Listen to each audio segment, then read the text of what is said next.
কাজেই আজই তোমাকে এটা দিয়ে যাচ্ছি।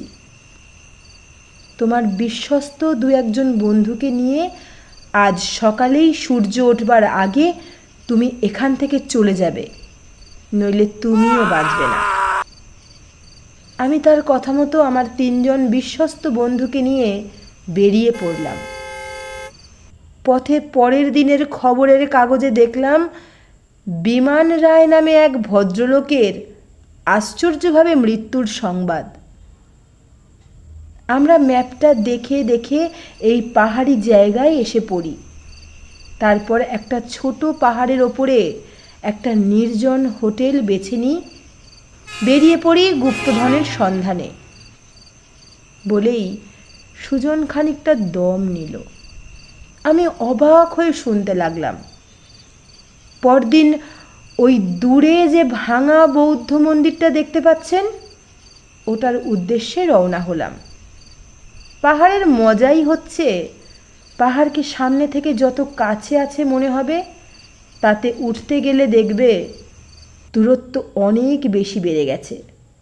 সুতরাং আমার 3 বন্ধু আর আমি সকালবেলাতেই কিছু শুকনো প্যাকেটের খাবার নিয়ে রওনা হয়ে পড়লাম। রওনা হয়েই বুঝলাম যা ভেবেছি তা নয়। পাহাড়টাকে যত কাছে মনে হয়েছে, ওটা তত কাছে তো নয়ই, বরং দারুণ দূরে, এবং পথ অত্যন্ত দুর্গম।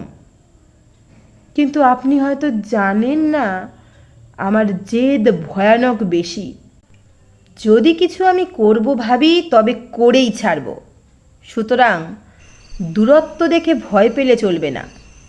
আমরা এগিয়ে চলতে লাগলাম। আর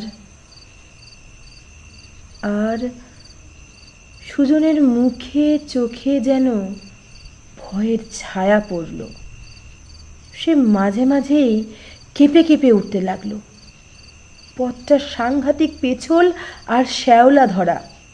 জায়গাটা দেখেই বোঝা যায় এ পথে এর আগে আর কেউ হাঁটেনি। আমরা হোঁচট খেয়ে শীতের ঝোড়ো বাতাসে প্রায় জমে যেতে যেতে এগিয়ে চললাম।